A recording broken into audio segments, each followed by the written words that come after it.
prominently as anyone, Tony Siragusa purposefully making it his business, purposefully being the one to get out in front and to be that guy. Just so meaningful. All right.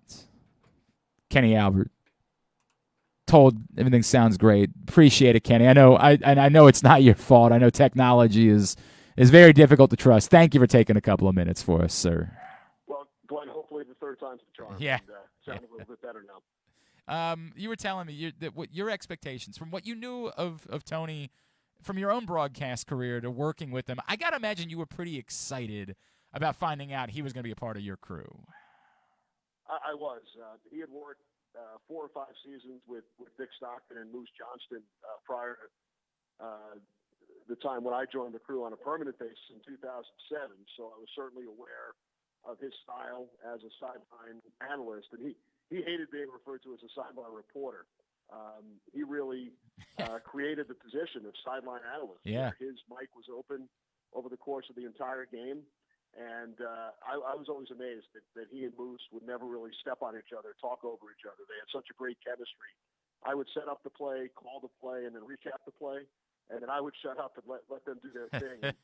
He didn't come in every play. Sometimes it was every 3 or 4 plays. But he was such a smart guy, both on and off the field. And I was always amazed at some of the stories he would tell about his days as a player and how he would study film and pick up the smallest thing about the finger of an offensive lineman and how that would give up whether it was going to be a running play or a pass play. And he knew that stuff from hours of studying. And one of my favorite stories, which I actually put out on social media yesterday, when he was an undrafted free agent, had an opportunity to go to the Eagles training camp. And at the time, in the early 90s, on the defensive line, they had Reggie White and Jerome Brown and so many other great players, and he didn't feel like he would have any kind of a shot to make the team. So he winds up going to the Colts training camp in Indianapolis, and his brother says to him, one of his brothers said, you should learn how to long snap. You might have a better chance to make the team.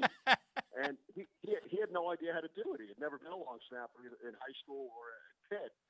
So his brother actually taught him how to long snap over a payphone while Tony was at Colts training camp, and that's one of the major reasons why he made it into the NFL. And it was the stories like that. We spent 8 full seasons together, and that meant 18 or 19 weeks. We did a preseason game, 17 regular season games, and then a playoff game. One year we worked a Pro Bowl, so it was a 20th week. And literally from Friday morning until Sunday night, our group, 6 or 7 of us, were all together. And Tony and I both lived in New Jersey at the time. I know he had moved down to Florida recently. So many weeks we would fly together. We'd be on the same flight Friday morning. We'd be on the same flight Sunday night. We'd have every meal together. We'd go to practices and meetings with players and coaches. So I'd probably spend more time with Moose and Goose during those 8 years, at least in the fall, than I do with my family. So you become a family, and he always had to be having fun. Sitting in the hotel room doing nothing was never an option with Goose. On a Saturday morning, before we got started with our meetings later in the day, there was an activity every week that he planned. He was like the camp counselor, whether it was riding in a NASCAR car at the Richard Petty Experience in Charlotte, going on a swamp boat tour in Louisiana, going to Niagara Falls and getting soaked on one of the boat excursions there. I can go on and on about some of the activities that we did with Tony in various cities. One of the most amazing things, Glenn, that I've ever witnessed was Goose getting into the NASCAR automobile, Right. Feet first through the window. My God. There were no doors, right? So he actually went feet first, and this was a little bit before camera phones. I wish I had a photo of it. Feet first through the window. Had to take the helmet off because his head didn't fit through the window with the helmet, and then he put the helmet on, and he drove around that track, Charlotte Motor Speedway, 160 miles an hour, 3 or 4 laps. It was just incredible. He was a great athlete. I played tennis with him. We played doubles with our crew. I've seen him on the golf course. And I always told people, don't let him fool you. He might be 350 pounds, and you're only used to seeing him on the football field, but he was a tremendous athlete. I don't even know how I follow up with a question here, Kenny, because I just really want to keep listening to you talk about Tony Siragusa play tennis and get into a NASCAR. What jumps out at me, and I made a comparison last night when I was talking to somebody to Chris Farley. He was always on, right? Like there were moments he would definitely give you plenty of gruff, right? And like he gave, he was, but he was the same, the same guy that you saw on TV and got to know a little bit during his time in Baltimore. He was that guy at every meal, walking through the airport. He loved being around people, and he never said no to an autograph, a photo request. He would play practical jokes on strangers on airplanes. Yep. You're right. He was always on, and he just loved. He probably fit 200 years of life into 55 years. 100%. And he was so proud of his family, his 3 kids. His son Anthony just graduated recently from Villanova, played football there, and Tony posted on his Instagram. It was one of the best days of his life when he was at his son's graduation last month. Ironically, just under 2 weeks ago, I got a text from Goose. I was working the Rangers-Tampa Bay Lightning Game 6. It was June 11th down in Tampa. And I got a text right before the game. It said, "Are you here?" And I said, "Yes, I'm all the way up in the press box. Are you here?" And it turns out he was at the game with his son and with a couple of friends, and never got to see him in person because the game was about to start. I was on the air. The press box was a long way up in Tampa. And I actually took a photo of him he told me he was in the third row, right behind the penalty boxes. And I managed to find him and took a photo and zoomed in of Tony sitting there in the crowd. And we actually texted on Father's Day on Sunday. I sent him a happy Father's Day, and he wrote right back to me. So haven't seen him in a number of years, but we were still definitely in touch. We had a couple of group texts with our former crew, and yesterday within that group text, there were a lot of photos and memories that we all shared with one another. Kenny Albert with us here on GCR. Kenny, what Baltimore, where Baltimore was as a city as the Ravens arrived, and there was some trepidation, right? Like there were fans that were uncomfortable. These aren't the Colts, and I don't know how I feel about us having stolen a team after having our own stolen. The thing that's jumped out most to me in the last 24 hours is how critical Tony was. As good of players as Jonathan Ogden and Ray Lewis were, and what the Ravens were ultimately going to become as a franchise, but what Tony was willing to do on a personal level, going out to the barn, going out everywhere in town, meeting people, talking to them face to face, giving them these lifelong memories because of his personality. I don't know that there was a player more critical in establishing the relationship between our city and this franchise as Tony Siragusa was. Totally agree. And I actually moved out of Baltimore, out of the Baltimore, D.C. area. I was in Baltimore 1990 to 92, and then down a little further south in Maryland through 95, and then the Ravens came in the next year. But I heard so many of the stories. He would always talk about how much he loved his time in Baltimore. And, we would hear it whenever we ran into former teammates of his along the way. And as far as what he meant to the Ravens on the field, when we would meet with coaches around the league and just the reverence that they had for him and how important he was, along with Sam Adams and Mike McCrary up front, some of the others, to clog up space for Ray Lewis and the gang at the next level.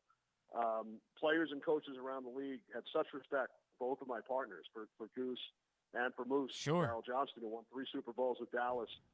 And it was just so much fun to hear some of those stories. And, we go in and talk to a Bill Belichick, for example, and just to hear the two of them together. When Jim Harbaugh was coaching the 49ers, he and Tony had been teammates with the Colts and very good friends back in the 90s when they played together. So just to witness and listen in on some of those anecdotes. And then there were so many coaches around the league when we worked together who had been part of that Ravens staff, from Marvin Lewis, Rex Ryan, Mike Smith, and a couple of others who were all on that defensive staff. And when they would get together, it was a reunion wherever we went, just to sit there and listen to some of those stories. as an outsider was incredible. Jim and Tony were teammates also in Baltimore briefly when Jim was Right, here in '98 exactly. as well. Kenny, what you're talking about with him and his family, and it's something that we talked about it with a couple of guys this morning. I think it's remarkable because Tony was this really larger than life celebrity, right? Like an actor, TV shows, doing what he was doing with you guys. He could go on to Howard Stern and Letterman and places like that, and yet was so grounded as a family man. And it's a dichotomy that's so interesting to me because I think it would be easy for someone to be overwhelmed by celebrity and fame, and yet he really was very much the same person despite all of the fame that he achieved late in his playing career and past his playing career. You're right, Glenn. He would treat everybody the same. I mean, I was around Goose when we encountered some of the other celebrities that he had known through the years. Spike Lee, for example, Yeah. was at one of our games in New Orleans, and they had done a movie together, 25th Hour, and we were on the field, and Spike came over and found Goose, and they reminisced. And just yesterday, I saw some tweets and Instagram posts from Spike about Goose and the time they spent together. Goose and Snoop Dogg, believe it or not, were involved in a couple of charitable events at various Super Bowls. And a mutual friend of ours told me yesterday that Snoop Dogg actually reached out to him when he heard the news. So, but he treated those guys just like he would treat the stranger at the airport. Yep. He would give just as much time to somebody on a flight who wanted to take a picture or say hello, or walking through the airport. I remember everywhere we went, because he was this larger than life character, people would just gravitate to him. And men, women, children, no matter what, they all knew who he was, and they all wanted a picture. And he just treated them as if they had just met. It felt like he knew them for 25 years. Oh boy, it's everything that you're saying echoes everything that I felt about him, and I know it's the pain that everybody's experienced and that loved him. Kenny, before I know we got to let you run because you got a busy schedule. You got any chance Tampa can? I mean, they're the two-time defending Stanley champs. I know we probably shouldn't write them off, but 3-1's awfully tough, and Colorado is so loaded. Is this thing over? Well, it's never over until it's over, but 3-1 is tough. It hasn't happened in the Stanley Cup Finals since 1942, team coming back from 3-1. But aside from Game 2, it's been such a close series. 2 of the 4 games have gone to overtime. I know there was some controversy last night with the potential too many men on the ice. The Lightning were upset about in overtime. But, hey, you never know. That 4th one's always the hardest to win. We've seen so many teams through the years with an opportunity to clinch it on home ice.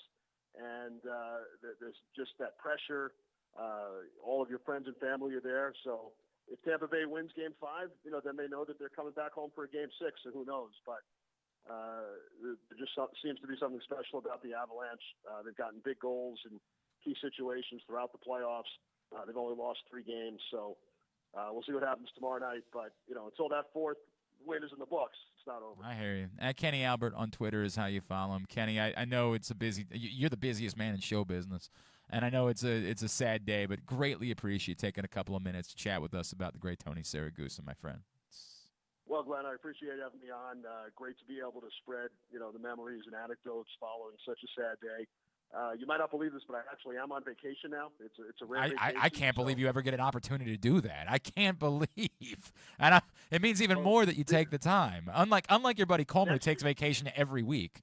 Well, he just got back from another one, but next year at this time, the Stanley Cup rotates. So on TNT, yeah. This year we'll have it next year with TNT, but it did allow me the opportunity to take a quick break with the family. But thanks so much for having me on. Again, Goose, as you know, was a great man. He'll be sorely missed, but certainly lived life to its fullest. Thank you, Kenny. Appreciate you, sir.